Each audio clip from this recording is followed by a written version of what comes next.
بسم اللہ الرحمن الرحیم۔ السلام علیکم۔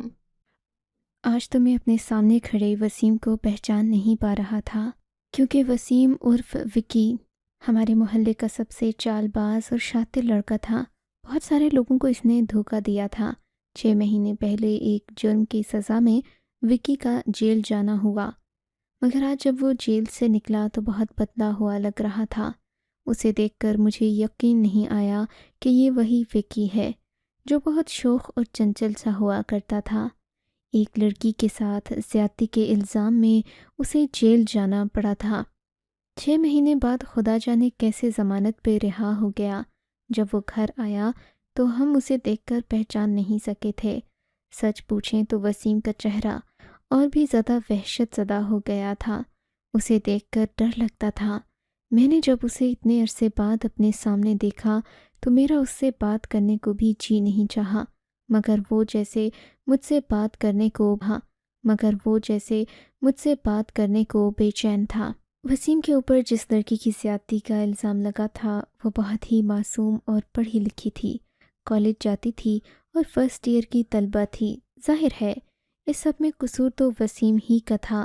وہ لڑکی بیچاری تو ایک شریف گھر کی بچی تھی، اس کے بارے میں تو کوئی ایسا سوچ بھی نہیں سکتا کہ وہ خود کسی لڑکے کے پاس جائے اور اسے گناہ کی دعوت دے۔ مگر وسیم دنیا جہاں کا چال باز اور چھٹا ہوا بدماش تھا۔ اس سے پہلے بھی بہت ساری لڑکیوں کے معاملے میں وہ بدنام ہو چکا تھا، اور اب کی بار جو آخری لڑکی اس کے ہاتھ آئی تھی وہ بے پناہ شریف تھی۔ محلے والوں نے مل کر وکی کو جیل میں بند کروایا تھا۔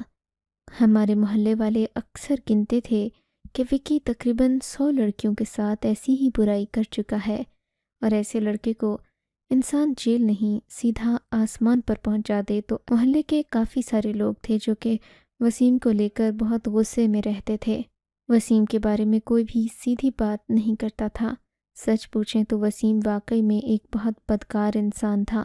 آج وسیم اتنے عرصے بعد جیل سے باہر آیا، پھر بھی محلے والوں کی نفرت کم نہیں ہوئی تھی۔ ہر کوئی اسے طنز بھری نگاہوں سے دیکھ رہا تھا، سوائے وسیم کی ماں کے۔ ماں تو پھر ماں ہوتی ہے۔ وسیم کی ماں کو معلوم تھا کہ آج اس کا بدماش بیٹا 6 مہینے بعد جیل سے چھوٹ کر آ رہا ہے۔ اس نے مزے مزے کے کھانے بنا رکھے تھے، مگر آج کسی کو خبر نہیں تھی کہ وسیم کے ساتھ وہ ہو جائے گا جو کسی کے وہم و گمان میں بھی نہیں ہے۔ وسیم کے گھر جاتے ہی میں بھی اس کے پیچھے پیچھے گیا تھا۔ سچ پوچھیں تو میں اس سے جیل کے بارے میں معلومات لینا چاہتا تھا، ورنہ مجھے وسیم سے ملنے کا کوئی شوق نہیں تھا، جبکہ کچھ عرصہ پہلے وہ میرا بڑا اچھا دوست ہوا کرتا تھا۔ مجھے مختلف لڑکیوں اپنے ارادوں سے بھی اکثر آگاہ کرتا تھا کہ اب میں یہ کرنے جا رہا ہوں، اب میں وہ کروں گا، ایسا ہوگا ویسا ہوگا۔ مجھے اس کی انہی باتوں سے اس سے نفرت ہو گئی تھی، مگر وسیم اس بات سے ناواقف تھا کہ اس کا دوست اب اس کے لیے دل میں بے پناہ نفرت رکھتا ہے۔ میں نے سوچ لیا تھا کہ میں اس کے گھر ایک بار اس سے ملنے ضرور جاؤں گا۔ میں ماہر نفسیات بن رہا تھا اور اس سے جیل کے بارے میں معلومات حاصل کرنا چاہتا تھا، مگر جب میں اس کے گھر گیا تو وسیم نے باہر سے ہی مجھ سے ملنے سے انکار کر دیا۔ وہ اپنی ماں کے پاس بیٹھا ہوا تھا اور کسی سے بھی کوئی بات نہیں کرنا چاہتا تھا۔ سب لوگ حیران تھے کہ وسیم کو ہو کیا گیا ہے، جبکہ وہ ایک شوخ چنچل سا لڑکا ہوا کرتا تھا۔ اس شوخ لڑکے نے کبھی وہ تو خود سب سے بات کرنے کو مرتا تھا، لیکن آج وہی وسیم تھا جو اپنے جگری دوست سے بھی دور بھاگ رہا تھا۔ خیر مجھے اس کی یہ اکڑ اچھی نہیں لگی، مجھے نیند آ گئی، مگر صبح جب فجر کی اذان ہوئی تو وہ اذان بڑی دردناک تھی، کیونکہ اس کے ساتھ ایک اعلان بھی کیا گیا تھا۔ وہ اعلان وسیم کی فوتگی کا اعلان تھا۔ آج وکی اس دنیا کو ہمیشہ کے لیے چھوڑ کر چلا گیا ہے۔ مسجد میں یہ اعلان ہوتے ہی مجھے عجیب سا محسوس ہوا۔ یقین نہیں آیا کہ ایک جوان لڑکا اتنی کم عمری میں اس دنیا سے رخصت ہو سکتا ہے۔ مجھے یقین نہیں آیا تو میں نے فوراً اپنی امی سے پوچھا، کہا کہ امی کیا یہ خبر سچ ہے؟ امی نے کہا کہ ہاں بیٹا، وسیم تو اس دنیا سے چلا گیا ہے، مگر عجیب بات تو یہ ہے کہ وسیم کے گھر میں کوئی ماتم نہیں ہو رہا، نہ ہی کوئی بین کر رہا ہے، نہ کوئی رو رہا ہے، مکمل خاموشی اور سناٹا ہے۔ مجھے یہ بات بہت عجیب لگ رہی ہے بیٹا۔ امی کی بے چینی اپنی جگہ پر ٹھیک تھی، مگر امی کے علاوہ مجھے بھی اس بات پر تجسس ہو رہا تھا کہ آخر کا اس دنیا سے اتنی جلدی کیسے چلا گیا اور ان کے گھر میں اس قدر خاموشی کیوں ہے۔ میں سمجھا تھا کہ شاید یہ لوگ بیان نہیں کرنا چاہتے، لوگوں کے سامنے وکی کی موت کا تماشا نہیں لگانا چاہتے، مگر ظاہر ہے وکی کی ماں تو پریشان ہی ہوگی، کیونکہ وکی تو اس کا چھوٹا بیٹا تھا اور چھوٹا بیٹا سب سے زیادہ لاڈلا ہوتا ہے۔ لیکن جب میں وکی کے گھر گیا تو یہ دیکھ کر حیران رہ گیا کہ وہاں سب لوگ ایسے پھر رہے تھے جیسے کچھ ہوا ہی نہ ہو، اور وکی کی ماں کے چہرے پر ذرا بھی اداسی نہیں تھی۔ اس بات نے مجھے بہت پریشان کر دیا تھا۔ میں حیران ہونے لگا، مجھے سمجھ نہیں آیا کہ یہ کیا ہو رہا ہے۔ کم از کم وکی کی ماں کو تو اس کے لیے پریشان ہونا چاہیے تھا، لیکن ایسا نہیں تھا۔ تبھی میں ان کو حیرت سے دیکھنے لگا تو انہوں نے خود ہی مجھے جواب دیا، بیٹا تم یہی سوچ رہے ہو نا کہ میں کیسی ماں ہوں جسے اپنے بیٹے کے جانے کا غم نہیں ہے، مگر بیٹا تم صحیح سوچ رہے ہو، مگر ایسے بیٹے کے جانے کا غم میں کیوں کروں جو اتنا بدکار تھا، اتنا برا تھا کہ اس نے جیتے جی میرا سر شرم سے جھکا دیا تھا۔ میرا شوہر تو لوگوں کے سامنے سر اٹھا کر جی نہیں سکتا تھا، صرف اس ناحلف کی وجہ سے۔ وکی کی ماں نے لاش کی طرف اشارہ کرتے ہوئے کہا تھا، پر مجھے یقین نہیں آ رہا تھا کہ وکی کی ماں اتنی ظالم ہو سکتی ہے۔ پتہ نہیں کیوں مجھے کچھ اور محسوس ہو رہا تھا، لگتا تھا جیسے یہ لوگ ہم سب سے کوئی بات چھپا رہے ہیں۔ میں واپس اپنے گھر آیا، میں نے ساری بات اماں کو بتائی۔ اماں کہنے لگیں، بیٹا ہو سکتا ہے کہ اس کی ماں کو واقعی اس سے نفرت ہو، لیکن ایسا جیتے جی میں نے کبھی ہوتے نہیں دیکھا کہ کوئی ماں اپنے بیٹے کے مر جانے پر روئے بھی نہ اور اپنے ہی بیٹے کے خلاف باتیں کرے۔ تبھی میری امی نے ایک عجیب بات کہنے لگیں، بیٹا اب تم ان لوگوں کے گھر نہ جایا کرو۔ مجھے یقین ہے کہ وکی کی ماں کوئی اچھی عورت نہیں ہے، یا تو اس کا دماغ سٹھیا گیا ہے یا پھر یہ لوگ سنگ دل ہو گئے۔ اپنے بیٹے کے بارے میں جو لوگ ایسی باتیں کر رہے ہیں ان پر انسان کیا بھروسہ کر سکتا ہے۔ امی کی بات سن کر میں حیران ہوا تھا، امی کو بھی یقین نہیں آ رہا تھا کہ یہ لوگ ایسے ہو سکتے ہیں۔ میں سوچ رہا تھا کہ وکی کی نماز جنازہ پڑھائی جانے میں ذرا سا وقت رہ گیا ہوگا، میں جا کر بس نماز جنازہ ہی پڑھ لوں گا، وکی کی لاش کے آس پاس بھی نہیں جاؤں گا، مگر ایسا نہیں ہوا تھا۔ کافی وقت گزر گیا، فجر کے وقت وکی کی موت کا اعلان ہوا تھا، جبکہ اب تو ظہر کا وقت ہو گیا تھا، ابھی تک نماز جنازہ نہیں پڑھائی گئی تھی۔ مجھے فکر ہونے لگی، جو بھی تھا یہ لوگ ہمارے پڑوسی تھے۔ میں وکی کے گھر چلا گیا، دیکھا تو اس کے گھر میں سب ایسے ہی بیٹھے ہوئے ہیں۔ اماں جی، کیا آپ نے اپنے بیٹے کو دفنانا نہیں ہے؟ بیٹا میں کیسے دفنا سکتی ہوں، یہ کام تو مردوں کا ہے۔ لیکن مسئلہ یہ ہے کہ کوئی بھی وکی کی لاش کو غسل دینے کے لیے تیار نہیں ہے۔ میں تو عورت ہوں بیٹا، اپنے جوان بیٹے کو نہلا نہیں سکتی۔ تم آ گئے ہو تو تم ہی اسے غسل دے دو، ورنہ تو یہ میری آنکھوں کے سامنے ہی پڑا رہے گا۔ وکی کی ماں کا لہجہ کچھ نرم ہو گیا تھا، اب وہ مختلف عورت لگ رہی تھی۔ بہرحال مجھے بتایا گیا کہ وکی کو غسل میں نے دینا ہے، کیونکہ کوئی بھی اسے ہاتھ نہیں لگا رہا، اور اس کی وجہ کیا ہے یہ مجھے نہیں پتہ تھا۔ شاید اس لیے کہ وہ ایک بدکار انسان تھا، اس نے اپنی زندگی میں بے پناہ گناہ کیے تھے، اسی لیے سب لوگ اس سے گھن کھا رہے تھے۔ میں مگر دل بڑا کر کے اس کمرے میں چلا گیا جہاں پر وکی کو غسل دینا تھا، مگر جیسے ہی میری نظر وکی کی لاش پر پڑی تو میرے رونگٹے کھڑے ہو گئے۔ میں نے وکی کی ماں کو کمرے میں بلایا، انہوں نے مجھے تسلی دی اور کہا کہ بیٹا تمہیں وکی کو ایسے ہی غسل دینا ہوگا، اس سے آگے میں کچھ نہیں کر سکتی۔ بات تو بہت عجیب لگی تھی، مگر میں نے چپ چاپ وکی کے جنازے کو غسل دے دیا تھا۔ وکی کا جنازہ کفن میں بند کر کے تیار کر دیا گیا تھا، لیکن پتہ نہیں کیوں مجھے بہت عجیب سا لگ رہا تھا۔ اب آ کر مجھے سمجھ آئی تھی کہ سب لوگ وکی سے نفرت کیوں کر رہے تھے، کوئی بھی اسے نہلانے کو تیار کیوں نہیں تھا۔ اس کے پیچھے موجود وجہ مجھے سمجھ تو آ چکی تھی، مگر میں ان باقی لوگوں جیسا نہیں تھا کہ وکی کے بارے میں بری بری باتیں شروع کر دیتا۔ اگرچہ مجھے اس کے کردار سے نفرت تھی، اس کے گناہوں سے نفرت تھی، مگر میں سب کے سامنے اس کی برائی کر کے اس کے عیبوں پر سے پردہ نہیں اٹھانا چاہتا تھا۔ جس عیب پر سے اللہ نے پردہ نہیں اٹھایا تو میں کیوں اس عیب سے پردہ اٹھا کر خود کو میں نے وکی کو غسل دے دیا تھا۔ باہر موجود لوگ وکی کے بارے میں طرح طرح کی باتیں کر رہے تھے۔ مجھے بیچارے وکی پر تو اب ترس آ رہا تھا۔ میں نے سوچ لیا کہ میں وکی کے بارے میں کسی سے کوئی بات نہیں کروں گا، باقیوں کو بھی منع کروں گا کہ اب وہ اس کی غیبت کرنا بند کر دیں کیونکہ وہ اس دنیا سے چلا گیا ہے۔ مگر اس بات سے میں بالکل ناواقف تھا کہ وکی کے جانے کے بعد بھی ایک بار وہ دوبارہ سب کے سامنے ضرور آئے گا۔ یہ بات آپ کو سننے میں بڑی حیران کن لگ رہی ہوگی، لگ رہا ہوگا کہ ایسا ممکن ہو ہی نہیں سکتا، مگر ایسا ہوا ہے۔ یہ 9 اپریل کی شام تھی جب وکی کو شاکاب قبرستان میں دفنا دیا گیا تھا۔ قبر کھودتے ہوئے یا پھر جنازہ دفناتے وقت ایسی کوئی غیر معمولی چیز پیش نہیں آئی جسے دیکھ کر یہ کہا جاتا کہ وکی واقعی میں ایک بد کردار انسان تھا یا اسے قبر میں عذاب ہوگا۔ اس کی قبر کھودی گئی تو ایک عجیب معاملہ ہوگا۔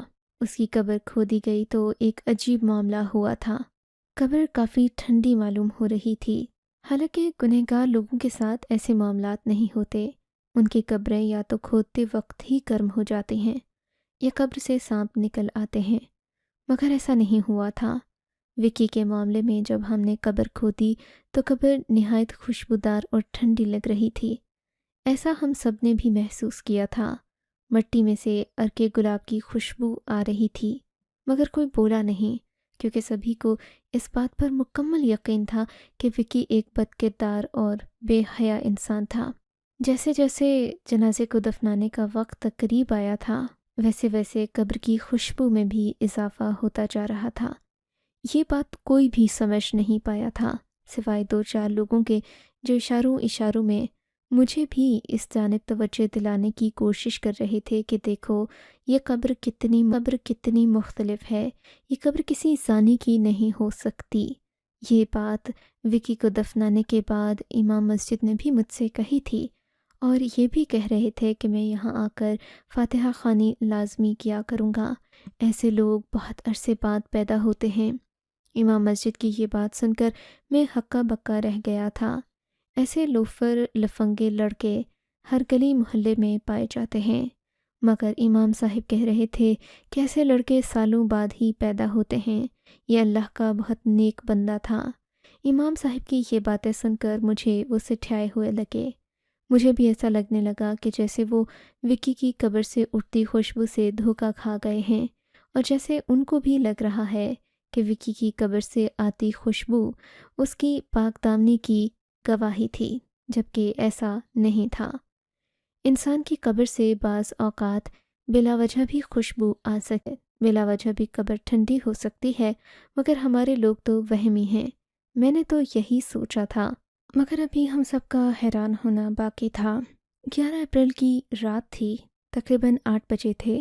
میں عشاء پڑھ کر اپنے گھر جا رہا تھا جب شاکاب قبرستان کے آگے سے گزرتے ہوئے مجھے ایک عجیب سی آواز آئی۔ ایسے لگنے لگا جیسے کوئی رو رہا ہو۔ پہلے تو مجھے لگا کہ یہ میرا وہم ہے، لیکن پھر میرے کان خود بخود اس آواز کی طرف جانے لگے۔ میں حیران ہو کر اس طرف دیکھنے لگا، مگر کچھ سمجھ نہیں آیا۔ مجھے اس وقت ڈر بھی محسوس ہو رہا تھا کیونکہ میں اکیلا اس قبرستان میں نہیں جا سکتا تھا۔ میں نے سوچا کہ میں مسجد واپس جاتا ہوں اور وہاں سے کسی کو بلا کر لاتا ہوں، آخر کوئی ہو میرے ساتھ جو اس آواز کو میرے ساتھ سنے اور اس بات کا گواہ رہے کہ میں جھوٹ نہیں بول رہا۔ میں واپس مسجد گیا اور امام مسجد کو یہ معاملہ بتا کر اپنے ساتھ لے آیا۔ امام مسجد بھی حیران تھے، کہنے لگے بیٹا آج تک میں نے قبر سے آواز آتے نہیں سنی، کیونکہ اللہ اپنے معاملات تو پوشیدہ رکھتا ہے، یوں دنیا کو نہیں دکھاتا، لیکن تم کہہ رہے ہو تو میں تمہارے ساتھ چل کر دیکھ لیتا ہوں۔ امام صاحب بھی آئے، ہم لوگ قبر میں اندر تک آئے تو یہ آواز وکی کی قبر سے آ رہی تھی جو کہ نئی بنائی گئی تھی اور 2 دن پہلے ہی اس قبر کو بند کیا گیا تھا۔ امام صاحب نے غور سے سنا، کہنے لگے برخودار اس میں ڈرنے والی تو کوئی بات نہیں، یہ آواز اذان کی ہے، یہ کسی اور چیز کی آواز نہیں ہے، رونے دھونے کی بھی آواز نہیں، یہ تو اذان کی آواز ہے تم بھی کلمات سنو تو تمہیں لگے گا کہ یہ اذان ہی ہو رہی ہے۔ میں نے بھی زمین پر کان لگا کر دیکھا، مجھے بھی واقعتاً اذان کی ہی آواز آئی۔ میں بھی پریشان ہو گیا، پہلے تو میں امام صاحب کی بات پر یقین نہیں کر رہا تھا کہ وکی کوئی نیک انسان تھا، لیکن اب جب کہ میں نے یہ سارا منظر دیکھا تھا تو میرا دل بھی حیران ہو رہا تھا۔ کہنے لگے، بیٹا بات تو وہی ہو گئی جو میں نے کہا تھا، یاد ہے اس قبر کو دفناتے وقت ہی میں نے تم سے کہہ دیا تھا کہ یہ کسی عام انسان کی قبر نہیں ہے بلکہ بہت پہنچے ہوئے نیک شخص کی قبر ہے۔ تم مانتے کیوں نہیں ہو؟ میں علامہ صاحب سے مختصر سی بات کرنے کے بعد گھر آ گیا اور گھر آ کر میں نے اپنی والدہ کو یہ بات بتائی۔ میں ان سے تقریباً ہر ایک بات کر لیتا تھا۔ میں نے جب ان سے یہ بات کی تو کہنے لگیں کہ بیٹا مجھے کوئی اور ہی معاملہ لگتا ہے، اگر یہ اذان کی آواز دوبارہ آئی تو تم مجھے بتانا، میں محلے والوں کو اکٹھا کروں گی، ان سے اس معاملے پر بات چیت کروں گی۔ ویسے بھی ہمارے گھر میں تو اکثر ہی ایسے معاملات چلتے رہتے ہیں، تمہارے ابا ہی تو محلے کے سارے معاملات کے ٹھیکیدار بنے ہوئے ہیں، تو یہ بات بھی انہیں بتا دیں گے۔ اس دن تو میں نے اس بات کو نظر انداز کر دیا، کیونکہ میرے خیال میں یہ بات کسی کو بتانے والی تو نہیں تھی، نہ ہی کسی نے اس بات پر یقین کرنا تھا۔ رہی بات امام مسجد کی تو وہ پہلے سے ہی وہمی ہوئے تھے کہ اس لڑکے کی قبر کسی نیک آدمی کی قبر ہے وغیرہ وغیرہ، تو میں نے ان دونوں باتوں کو نظر انداز کر دیا۔ مگر اگلے دن تو ایک عجیب واقعہ ہو گیا۔ شام کا وقت تھا، عشاء کے بعد دوبارہ ہی میں وہاں سے اسی وقت پر گزرا تو مجھے دوبارہ سے اذان کی آواز آئی۔ اب تو میرے رونگٹے کھڑے ہو گئے۔ میں تو پریشان ہو گیا کہ ایسا روز نہیں ہو سکتا، ایک دن اتفاق ہو سکتا ہے، میرا وہم ہو سکتا ہے، لیکن اب تو یہ دوسرا دن تھا۔ خیر میں نے اس بات کا ذکر پھر کسی سے نہیں کیا، مگر جب اس بات کو تیسرا دن ہوا تو مجھ سے رہا نہیں گیا۔ میں نے باقی لوگوں سے بھی اس بات امی کو بھی بتایا کہ واقعی اسی وقت پر اذان کی آواز فلاں قبر سے آتی ہے۔ میں نے وقت بھی لکھ لیا تھا، اب بات سب کو بتانا لازم ہو گیا تھا، کیونکہ یہ بڑی غیر معمولی بات تھی۔ مجھے حیرت اس وقت ہوئی جب محلے کے 3-4 لوگوں نے میری تائید کی اور کہا کہ ہمیں بھی شاکاب قبرستان کے سامنے سے گزرتے ہوئے یہ آواز آتی ہے، اسی وجہ سے ہمیں کچھ نہ کچھ تو کرنا چاہیے، لیکن ایسا کرنے سے پہلے ہمیں وکی کے گھر والوں سے پوچھنا چاہیے، کیونکہ وہ اس کے وارث ہیں، ہم نہیں، اور اس معاملے کو نظر انداز بھی نہیں کیا جا سکتا۔ اذان کی آواز آنا کوئی معمولی بات تو نہیں ہے، اس کے پیچھے ضرور کوئی نہ کوئی وجہ ہوگی۔ کیا ان کا بیٹا کوئی پیغام دینا چاہتا ہے؟ اور اگر ایسا نہیں کیا گیا تو یہاں پر فتنہ پھوٹنے کا ڈر ہے، ایسا نہ ہو کہ بات پھیلتے پھیلتے دور تک جائے اور کچھ جاہل لوگ اس قبر پر آ کر مزار بنا لیں یا پھر سجدے کرنا شروع ہو جائیں۔ ہمارے لوگ بھی تو جاہل ہیں، اس بات کا کوئی نہ کوئی حل نکالنا پڑے گا۔ اماں کی بات بالکل درست تھی، کیونکہ اب اس قبر کے بارے میں سبھی کو پتہ لگنے لگا تھا اور اب دور پار سے بھی لوگ اس قبر کو آ کر دیکھنے لگے تھے۔ ظاہر ہے یہ بات ہی ایسی تھی کہ ہر کوئی اس میں دلچسپی لیتا تھا۔ خیر ایک دن مشترکہ طور پر فیصلہ کیا گیا کہ اس قبر کو کھولا جائے تاکہ پتہ چلے کہ آخر اس قبر کے اندر ہے کیا جو اس سے اذان کی آواز آتی ہے، اور آہستہ آہستہ یہ بات سب کے لیے موضوع گفتگو بننے لگا تھا۔ مگر ہم سب کو حیرت کا جھٹکا اس وقت لگا جب ہم لوگوں نے وکی کے گھر والوں سے اس معاملے میں بات کی۔ وکی کے گھر والوں کو جب یہ بات پتہ چلی کہ محلے والے اس قبر کو کھولنے کی تیاریوں میں ہیں تو انہوں نے اس بات پر سختی سے منع کر دیا کہ کوئی بھی ایسا نہیں کرے گا، یہ ہمارے بیٹے کی قبر ہے۔ ہمارے بیٹے کی قبر کے ساتھ جو بھی معاملہ ہو، لوگوں کے لیے ایک ہی دلچسپی کا مرکز تھا، اور وہ وکی کی قبر سے آنے والی اذان کی آواز تھی۔ امام مسجد کی اجازت لے کر وکی کے گھر والوں کے خلاف جا کر اس قبر کو کھودا گیا تھا، کیونکہ یہ اب ضروری ہو گیا تھا۔ مگر جیسے ہی قبر کو کھولا گیا سب لوگوں کی جان نکل گئی۔ ہم تو سوچ بھی نہیں سکتے تھے کہ اس قبر کے پیچھے اتنی گھناؤنی کہانی چھپی ہوگی۔ جب قبر کو کھولا گیا تو مردے کے جسم سے کفن اتر چکا تھا، خاص جگہ پر کپڑا باقی تھا۔ شاید اللہ اس شخص کا پردہ رکھنا چاہتے تھے، مگر جس حقیقت نے سب کو حیرت میں ڈالا تھا وہ حقیقت کوئی اور تھی۔ وہ اس لاش کا چہرہ اور جسم تھا جو کہ کہیں سے بھی وکی کا نہیں لگتا تھا۔ اس لڑکے کا چہرہ حشاش بشاش اور صاف ستھرا تھا، اور اسے کون نہیں جانتا تھا۔ یہ لڑکا تو آج سے 3 مہینے پہلے ان لوگوں کے گھر میں گھر کے کام کرتا تھا، تو نوکر تھا۔ سارا بچپن وہ یہی کام کرتا رہا، مگر وکی کے ماں باپ نے اپنی اولاد کا غلط جگہ ساتھ دیا۔ اپنا بیٹا جب ضمانت پر رہا ہو کر گھر آیا تو اسے مارنے کا ناٹک کر دیا۔ اس کے پیچھے ایک معصوم کی جان لے لی گئی۔ وہ تو اپنے بیٹے کو ملک سے باہر بھیجنا چاہتے تھے، سو انہوں نے بھیج دیا، مگر پولیس سے بچنے کے لیے، لوگوں کی باتوں سے نجات حاصل کرنے کے لیے انہوں نے ایک معصوم کی جان لے لی۔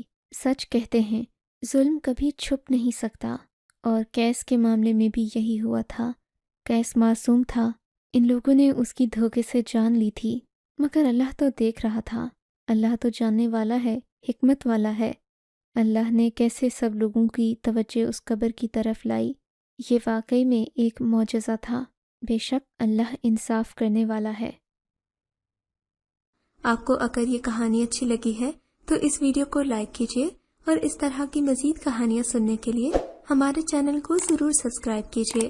کہانی سننے کا شکریہ۔ آپ سے ملاقات ہوگی اگلی ویڈیو میں، تب تک کے لیے اللہ حافظ۔